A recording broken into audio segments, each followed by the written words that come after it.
Mars 1945. Quelque part, le long du Rhin, dans l'ouest de l'Allemagne.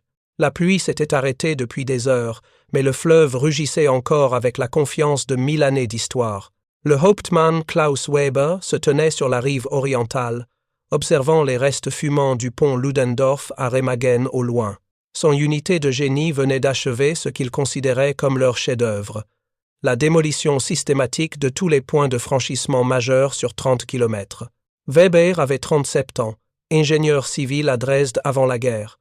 Il avait construit des ponts à travers l'Elbe, des structures de pierre et d'acier destinées à durer des siècles. Maintenant, ironiquement, il était devenu un expert de leur destruction. Mais il y avait de la fierté dans son travail. Chaque pont qu'il détruisait représentait des semaines, peut-être des mois de retard pour les Américains qui avançaient. Assez de temps, certainement, pour la contre-offensive promise qui repousserait l'ennemi. Avant de reprendre, dites-nous d'où vous nous regardez, et si cette histoire vous touche, assurez-vous d'être abonné parce que demain, j'ai préparé quelque chose de vraiment spécial pour vous. Combien de temps?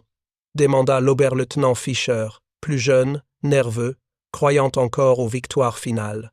Weber fit les calculs dans sa tête, comme il l'avait fait des dizaines de fois auparavant. Pour reconstruire correctement le passage de Wesel, avec un pont flottant, s'ils ont les matériaux et que le temps se maintient, 2 semaines au minimum. Pour un pont convenable, capable de supporter des chars, il fit un geste vers l'eau large et rapide. 1 mois. Être plus. Fischer hocha la tête, rassuré. 1 mois était une éternité en temps de guerre. Assez de temps pour les nouveaux chasseurs à réaction, les armes miraculeuses promises par Goebbels, les divisions mystérieuses, que le haut commandement insistait à dire qu'elles se regroupaient dans le réduit bavarois. Ce que ni l'un ni l'autre ne savaient, c'est qu'à travers le Rhin, un bataillon de génie américain avait déjà commencé à déballer des panneaux d'acier vert olive à l'arrière de camions standards de 2,5 tonnes. Des panneaux qui s'emboîtaient avec des goupilles. Des panneaux qui ne nécessitaient aucune soudure, aucun calcul complexe, aucun équipement spécialisé au-delà de masse et de détermination. Des panneaux qui avaient été fabriqués par millions dans des usines en Pennsylvanie et dans l'Ohio. Le son commencerait dans quelques heures seulement. Le cliquetis rythmique de l'acier sur l'acier, un battement de cœur mécanique qui enterrait les soldats allemands pour le reste de leur vie. Le son de l'impossible devenant routine. Weber regardait le fleuve, ce Rhin sacré qui avait protégé l'Allemagne pendant des millénaires, et sentait une confiance qu'il n'avait pas ressentie depuis des mois. Les lois de la nature étaient de leur côté maintenant. La géographie elle-même était leur allié. Un fleuve ne pouvait pas être traversé en une nuit, pas avec des chars, pas avec l'artillerie nécessaire pour une véritable offensive. Nous leur avons donné un problème impossible à résoudre rapidement, dit-il à Fischer avec un sourire rare. Ils devront amener des équipements lourds, des grues, des poutres d'acier massives. Ils devront construire des fondations, couler du béton, attendre que ça durcisse. Ce sont les réalités de l'ingénierie militaire. On ne peut pas les contourner, peu importe combien d'usines ils ont en Amérique.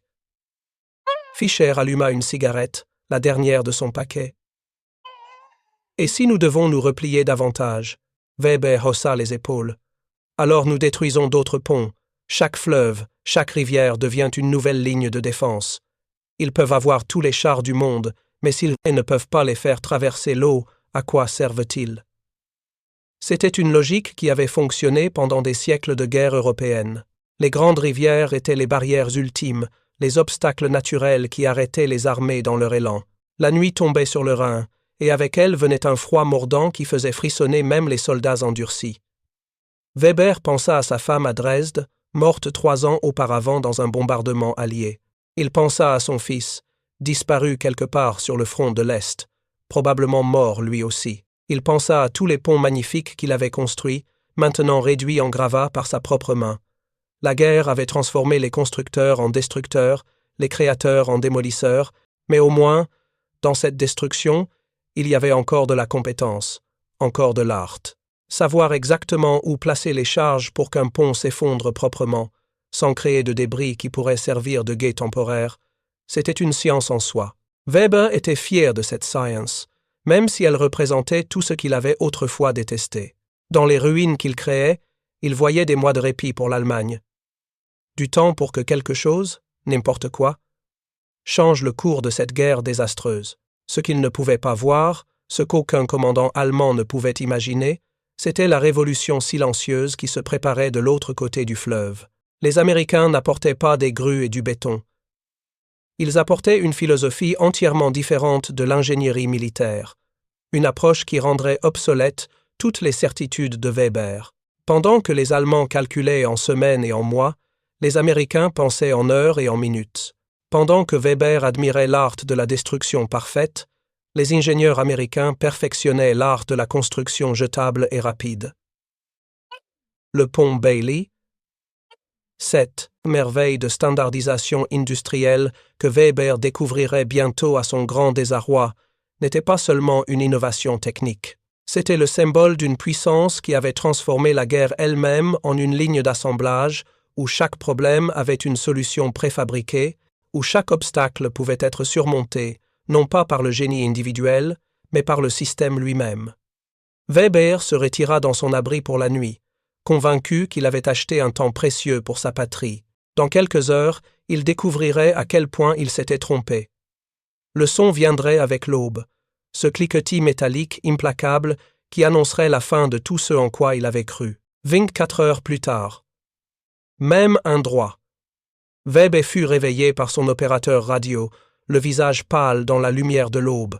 « Mon capitaine, vous devez entendre ceci. » Le rapport de reconnaissance était bref et impossible. Les blindés américains avaient déjà traversé le Rhin en 3 points au nord de leur position. Pas de véhicules légers de reconnaissance, pas d'infanterie sur des bateaux, mais des chars Sherman, des chasseurs de chars, des colonnes blindées entières soutenues par des camions transportant du carburant et des munitions. « C'est impossible, » dit Weber automatiquement.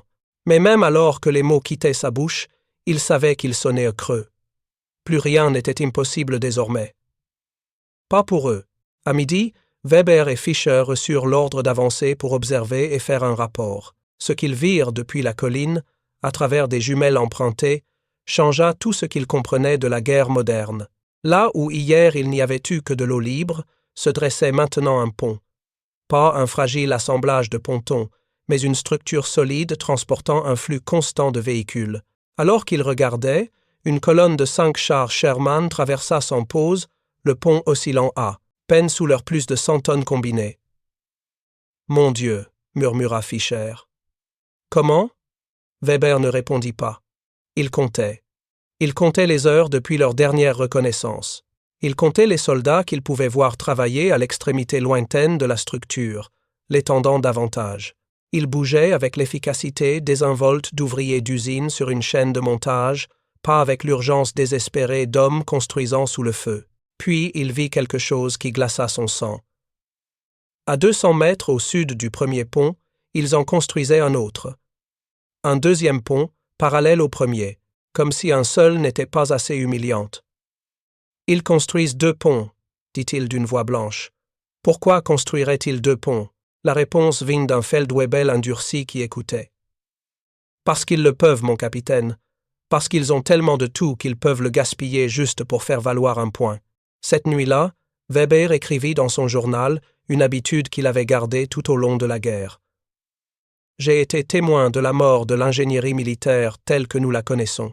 Les Américains ont fait à la construction de ponts ce qu'ils ont fait à la production de chars. Ils l'ont transformé en chaîne de montage. Nous calculons, planifions et nous inquiétons. Eux, ils construisent simplement. Et quand ils ont fini, ils en construisent un autre, juste parce qu'ils le peuvent. » Weber ne dormit pas cette nuit-là. Il resta assis dans son abri, écoutant le son distant mais distinct du métal frappant le métal. Ce cliquetis rythmique, ce battement de cœur mécanique qui ne s'arrêtait jamais, qui continuait heure après heure sans relâche. C'était le son de leur défaite, rendu audible. Fischer entra juste avant l'aube, les yeux rouges de fatigue et de quelque chose qui ressemblait à du désespoir. « Les hommes demandent ce qu'ils doivent faire, » dit-il doucement. « Ils ont entendu les rapports. Ils savent ce qui se passe. »« Que peuvent-ils faire ?» répondit Weber amèrement. « Nous avons des ordres. Nous continuons à nous battre. Nous continuons à détruire des ponts qu'ils reconstruiront en une journée. Il se leva, se dirigea vers la petite fenêtre de l'abri. L'aube se levait sur le Rhin, et dans la lumière grise, il pouvait voir la silhouette du pont américain, noir contre le ciel pâle. Vous savez ce qui est le plus terrifiant, Fischer? Ce n'est pas qu'ils l'ont construit si vite, c'est qu'ils n'ont même pas l'air impressionnés par leur propre exploit. Au cours des jours suivants, les rapports continuèrent d'arriver, chacun plus démoralisant que le précédent. Les Américains construisaient des ponts partout, pas seulement sur le Rhin, mais sur chaque rivière, chaque canal, chaque obstacle d'eau qu'ils rencontraient.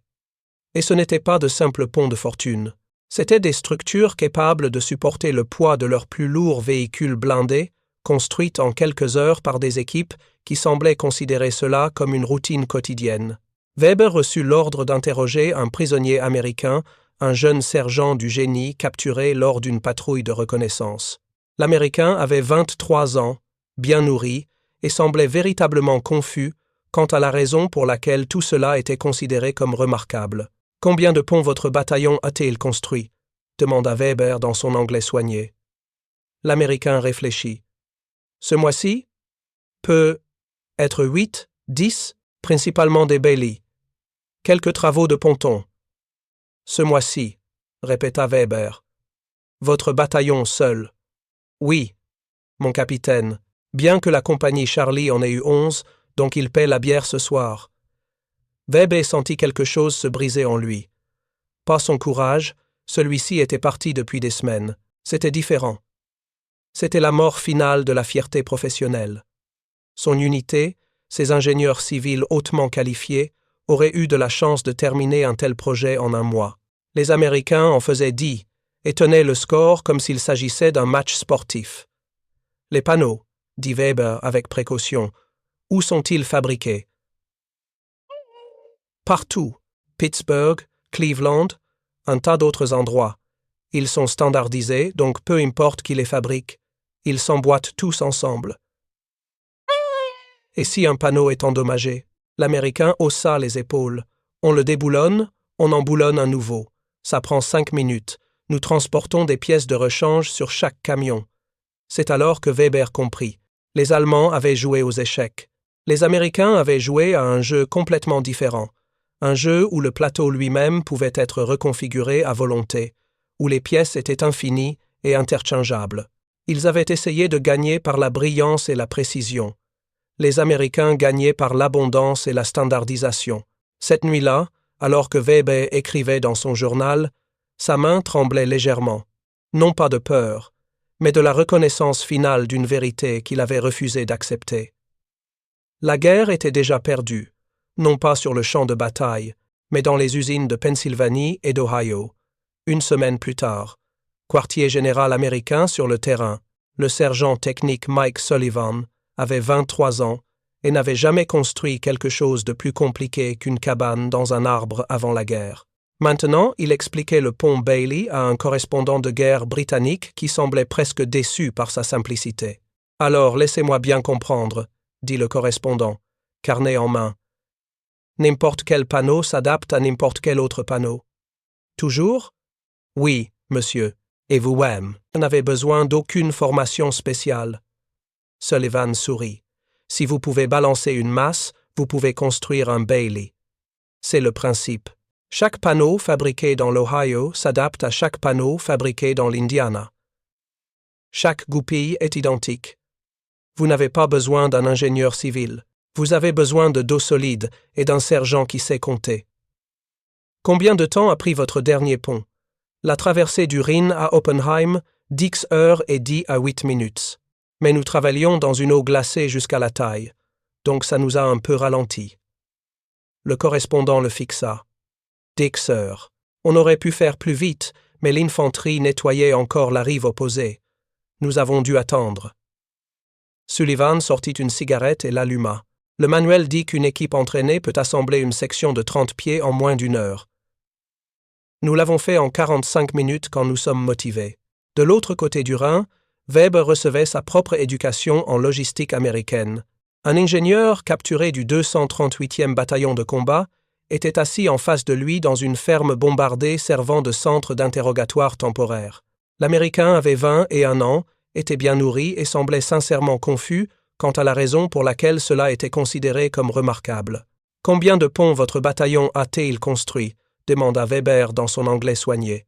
« Principalement des Bailey, quelques travaux de ponton. »« Ce mois-ci, » répéta Weber. « Votre bataillon seul. »« Oui, monsieur. Bien que la compagnie Charlie en ait eu 11, donc il paie la bière ce soir. » Weber sentit quelque chose se briser en lui. Pas son courage, celui-ci était parti depuis des semaines. C'était différent. C'était la mort finale de la fierté professionnelle. Sans unité, ces ingénieurs civils hautement qualifiés auraient eu de la chance de terminer un tel projet en un mois. Les Américains en faisaient 10 et tenaient le score comme s'il s'agissait d'un match sportif. « Les panneaux, » dit Weber avec précaution. « Où sont-ils fabriqués ?»« Partout. Pittsburgh, Cleveland, un tas d'autres endroits. Ford en fabrique. General Motors en fabrique. Ils sont standardisés, donc peu importe qui les fabrique, ils s'emboîtent tous ensemble, et si un panneau est endommagé, l'Américain haussa les épaules. On le déboulonne, on en boulonne un nouveau. Ça prend 5 minutes. Nous transportons des pièces de rechange sur chaque camion. C'est alors que Weber comprit. Les Allemands avaient joué aux échecs. Les Américains avaient joué à un jeu complètement différent. Un jeu où le plateau lui-même pouvait être reconfiguré à volonté, où les pièces étaient infinies et interchangeables.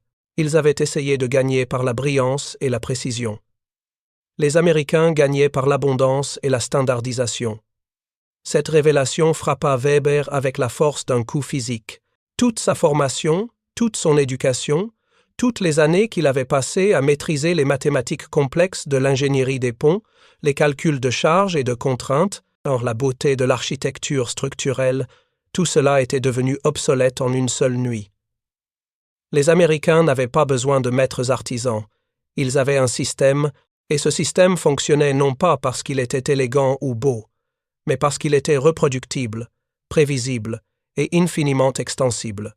Weber pensa à ces années à l'Université technique de Dresde, aux professeurs qui enseignaient que l'ingénierie était un art autant qu'une science. Ils avaient tort, ou plutôt, ils avaient raison pour un monde qui n'existait plus. Dans ce nouveau monde, l'art de l'ingénierie avait été remplacé par la science de la production de masse. Le jeune prisonnier américain continuait de parler, inconscient de l'impact de ses paroles. Vous savez ce qui est vraiment génial avec le Bailey, c'est qu'on peut le modifier en fonction du besoin. Besoin d'un pont plus long, ajouter plus de panneaux. Besoin d'un pont plus solide, doubler les panneaux. C'est comme des blocs de construction, mais pour les adultes. Des blocs de construction. Weber faillit rire de l'absurdité de la comparaison, sauf qu'elle était parfaitement juste. Les Américains avaient pris l'une des tâches d'ingénierie les plus complexes connues de l'homme et l'avaient réduite à un jeu d'enfant.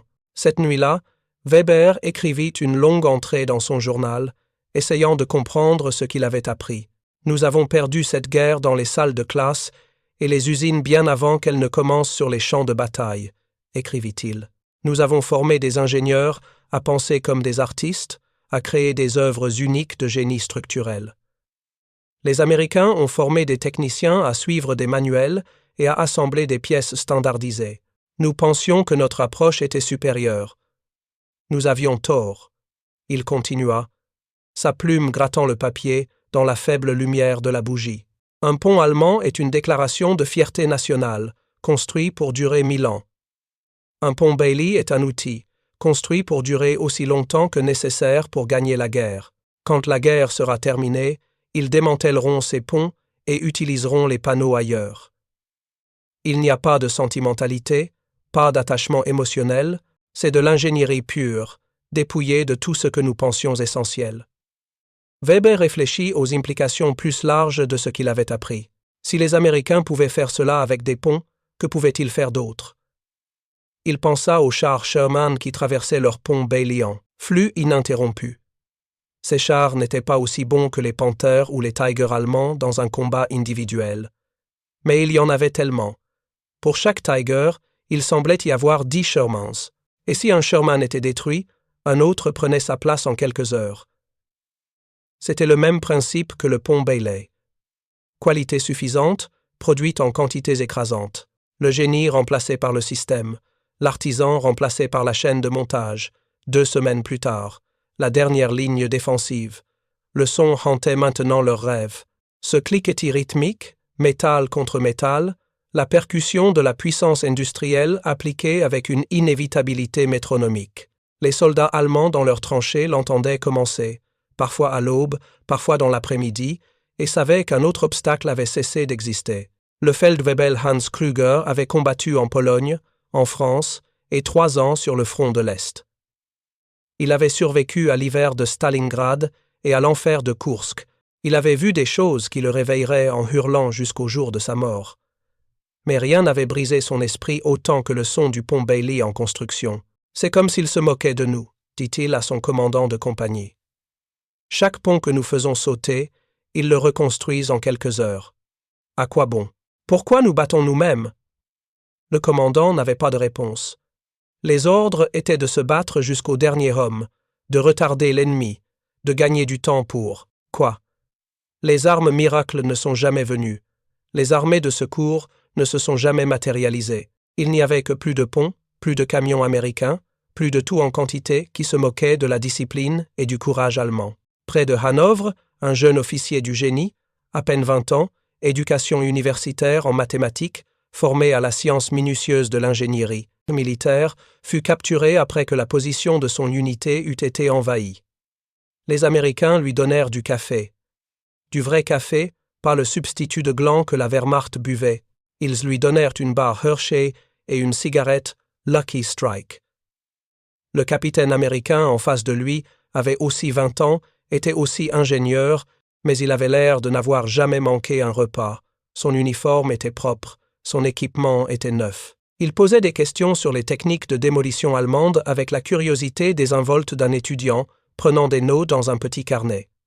« Vos explosifs, » dit le capitaine, très efficace. « Du beau travail sur ce pont ferroviaire. »« Merci, » dit l'Allemand automatiquement, puis se sentit stupide.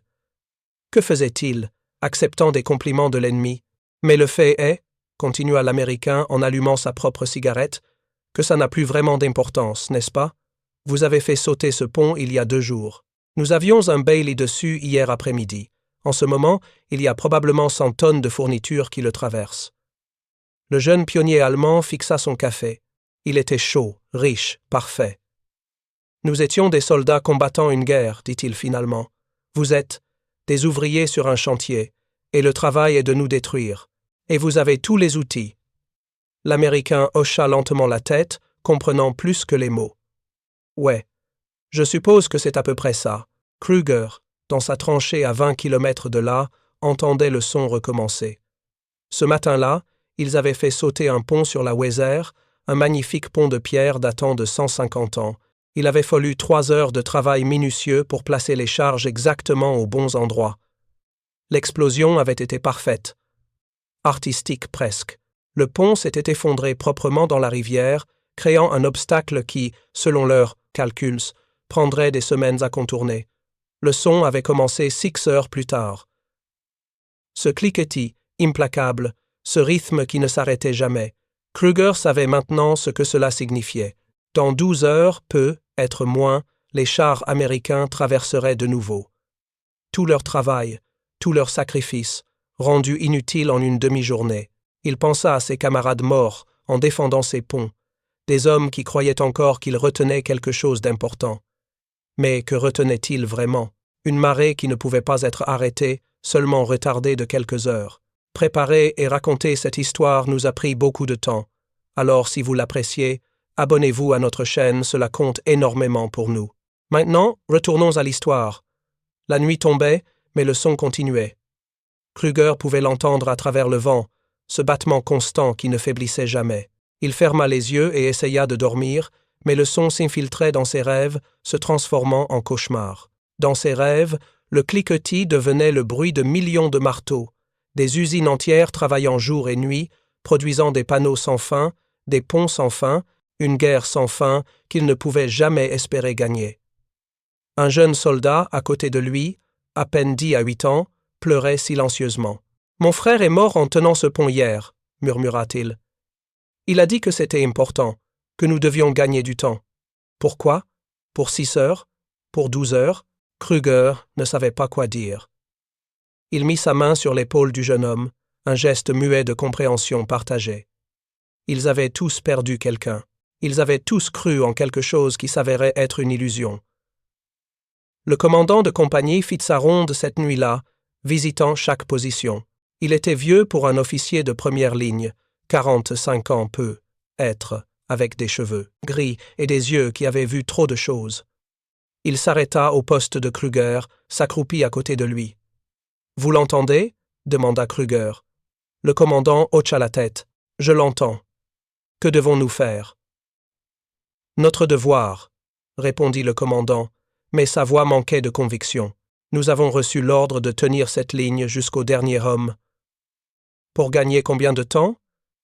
La question resta suspendue dans l'air froid de la nuit. Le commandant ne répondit pas immédiatement. Finalement, il dit doucement « Je ne sais pas, Kruger. Je ne sais plus. » C'était la première fois qu'un officier supérieur admettait ouvertement le doute, la futilité de tout cela. Kruger ressentit un mélange étrange de soulagement et de désespoir. Au moins, il n'était pas seul dans sa compréhension de la réalité. Le son continuait, inlassable, implacable. C'était le son de la défaite rendue audible, le son d'un monde qui s'effondrait panneau par panneau, goupille par goupille. Quelque part de l'autre côté de la rivière, des hommes travaillaient avec l'efficacité de machines, construisant leur victoire heure par heure. 22 mars 1945, la traversée du Rhin de Patton à Oppenheim. Le général George S. Patton n'aimait pas attendre. Pendant que Montgomery planifiait sa traversée du Rhin élaborée et théâtrale à Wesel, avec un soutien aérien complet, des écrans de fumée et un maximum de dramatisation, Patton décida simplement d'y aller. Le 11e régiment d'infanterie traversa en bateau d'assaut sous le couvert de l'obscurité, établissant une petite tête de pont. Les défenseurs allemands étaient convaincus que sans soutien blindé, la position serait intenable. Tout pont de ponton serait oblitéré par l'artillerie aux premières lueurs du jour. Puis le soleil se leva. Au lieu d'un fragile pont de ponton, les observateurs allemands virent le spectacle désormais familier de Specta. Panneaux d'acier vert olive assemblés méthodiquement, poussés depuis la rive occidentale comme un serpent mécanique s'étendant à travers l'eau. Le 247e bataillon de combat du génie, travaillant dans une eau glacée jusqu'à la taille, construisit un pont Bailey de 1032 pieds en un peu plus de 10 heures. Au crépuscule, les chars et les chasseurs de chars de la 4e division blindée affluaient de l'autre côté. À minuit, la tête de pont avait 3 miles de profondeur. À l'aube le lendemain matin, Patton lui-même se tenait sur le pont, ouvrant célèbrement sa braguette et urinant dans le Rhin, se vantant plus tard aux journalistes. Pour les Allemands qui observaient depuis les collines orientales, le geste était l'humiliation ultime. Le Rhin sacré, la barrière défensive naturelle de l'Allemagne depuis des millénaires, avait été réduit à l'urinoir d'un général ennemi. Mais c'était plus que cela. C'était une déclaration de domination technologique et industrielle si complète qu'elle rendait la géographie elle-même sans importance. Un observateur d'artillerie allemand, capturé plus tard, décrivit ce dont il avait été témoin. Certains l'ont touché, nous pouvions voir les éclaboussures, mais ils ont continué à travailler. Quand l'aube est venue et que nous avons pu voir correctement, nous avons réalisé que nous avions endommagé peut-être 3 panneaux. Et ils les avaient déjà remplacés. C'était comme tirer sur une colonie de fourmis. Vous pouviez tuer des individus, mais la colonie continuait d'avancer. Ce qui empirait les choses, c'était ce qui s'est passé ensuite. En une semaine, il y avait 7 ponts Bailey traversant le Rhin dans le seul secteur de Patton. Pas parce qu'ils en avaient besoin de 7, mais parce qu'ils pouvaient en construire 7. Un pour le trafic vers l'ouest, un pour celui vers l'est, un pour les chars, un pour les réserves. Certains furent construits simplement pour faire valoir un point. Le haut commandement allemand refusa initialement de croire les rapports de renseignement. Cela devait être de la propagande, de l'exagération. Aucune armée ne pouvait construire si rapidement, si efficacement. Mais les photographies ne mentaient pas plus que les colonnes interminables de blindés américains inondant le cœur de l'Allemagne. Le Hauptmann Weber, toujours vivant d'une certaine manière, toujours en retraite vers l'Est, comprit finalement ce que tout cela signifiait. Ils ont transformé le point culminant de la guerre européenne en un problème d'ingénierie, écrivit-il dans sa dernière entrée de journal. Pendant que notre propagande parlait de derniers combats héroïques et d'armes miraculeuses, il calculait des capacités de charge et des temps d'assemblage. Nous avons construit de beaux ponts destinés à durer des siècles. Ils ont construit des ponts simples destinés à durer assez longtemps pour gagner la guerre. Et c'est tout ce qui comptait. Weber se tenait sur une colline surplombant le Rhin, regardant non pas un, mais 3 ponts Bailey s'étendant à travers le fleuve majestueux. Des chars Sherman traversaient en colonne ininterrompue, suivis de camions transportant des munitions, du carburant, de la nourriture.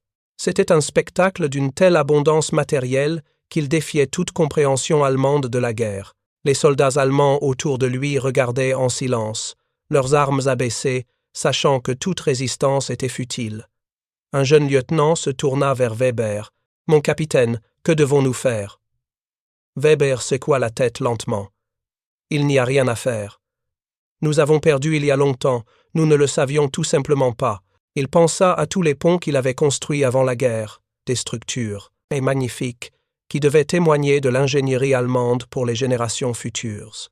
Maintenant, il regardait des ponts construits en heures, destinés à être démontés et réutilisés ailleurs une fois leur objectif atteint. Il n'y avait aucune prétention à la permanence, aucun désir de laisser un monument. Juste une efficacité brutale, une fonctionnalité pure dépouillée de tout sentiment. Cette nuit-là, Weber écrivit sa dernière entrée de journal à la lueur d'une bougie mourante. « J'ai passé ma vie à apprendre l'art de l'ingénierie des ponts. J'ai étudié les grands maîtres, les ponts romains qui ont duré 2000 ans, les cathédrales gothiques avec leurs arcs parfaits. Je croyais que l'ingénierie était une question de beauté autant que de fonction, de créer quelque chose qui durerait éternellement. Les Américains m'ont appris que j'avais tort. L'ingénierie, dans la guerre moderne, consiste à résoudre des problèmes rapidement et efficacement. La beauté est sans importance. La permanence est sans importance. Tout ce qui compte, c'est que ça fonctionne maintenant. » Il continua, sa main tremblant légèrement dans le froid. « Ils ont construit 7 ponts où un seul suffisait.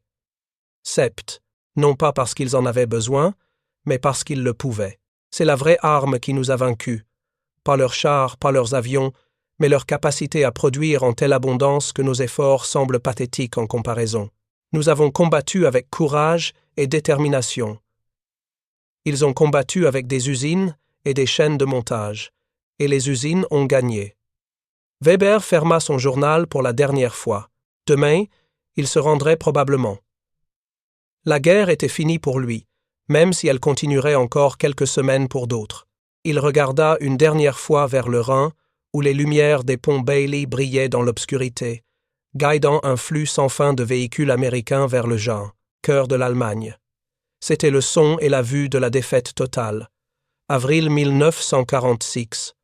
Cologne, Allemagne. La guerre était finie depuis près d'1 an.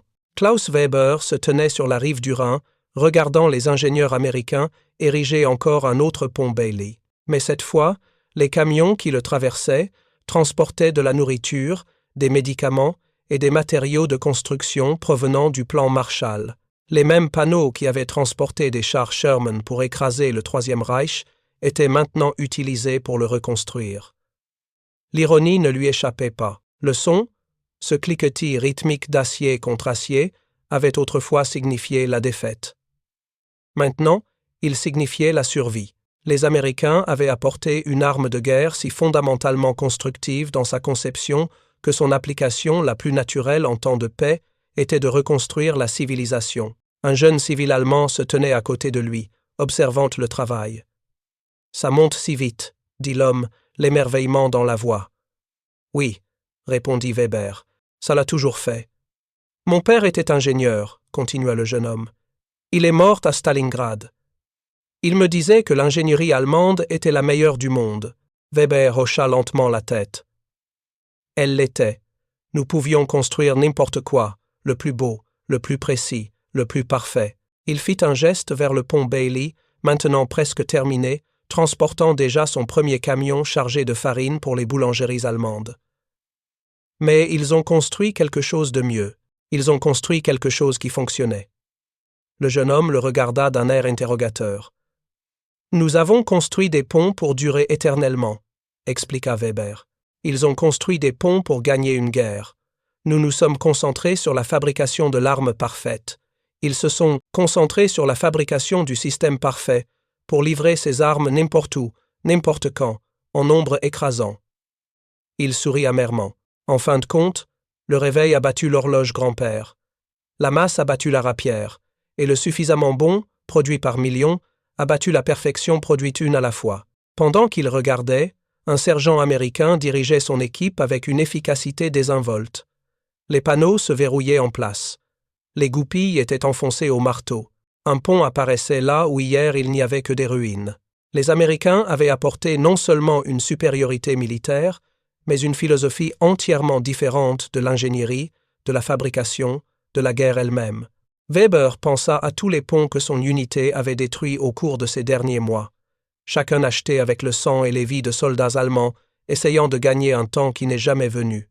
Il pensa à l'ingénieur américain qui lui avait donné du café, traitant la construction de ponts comme une compétition avec comptage de points et achat de bière.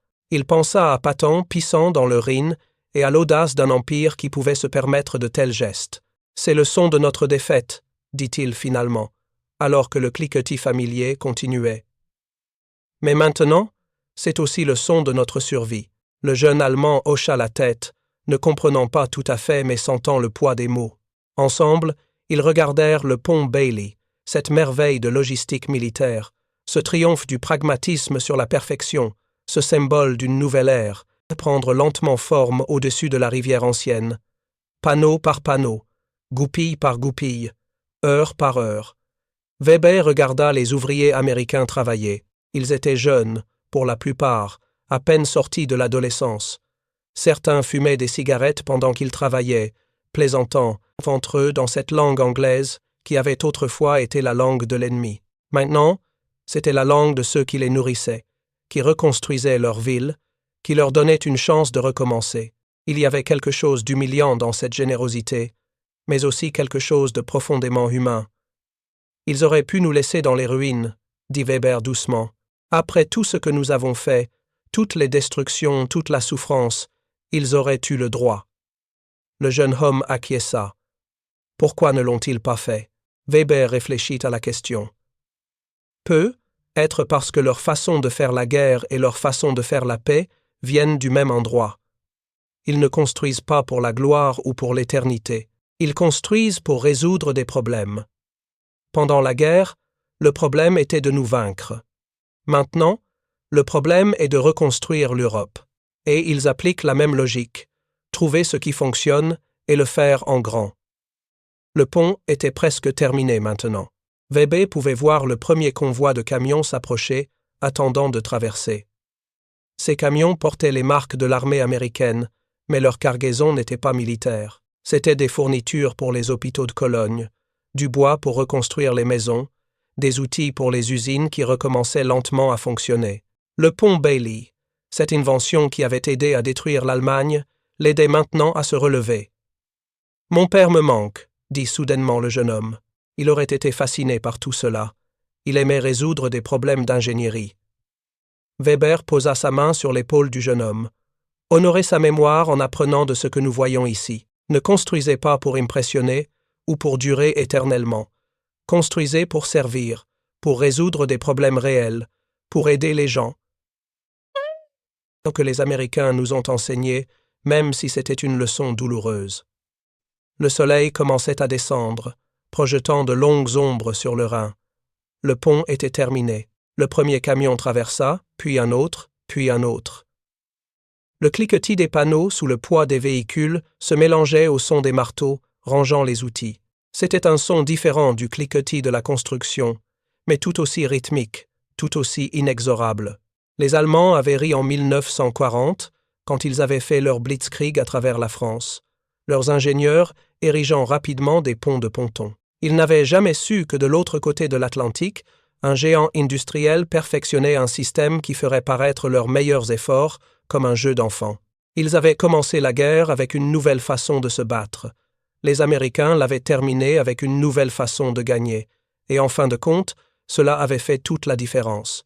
Weber se retourna pour partir, le jeune homme à ses côtés. Derrière eux, le son continuait, ce son qui avait hanté ses rêves pendant des mois. Mais maintenant, pour la première fois, il pouvait l'entendre sans désespoir. C'était le son de la reconstruction, le son de l'espoir, le son d'un avenir qui, peut-être, serait meilleur que le passé. Ensuite, 2 autres histoires exceptionnelles vous attendent à l'écran. Si celle-ci vous a touché, vous ne voudrez pas manquer les suivantes. Et n'oubliez pas de vous abonner et d'activer la cloche de notification pour ne rater aucune de nos prochaines vidéos.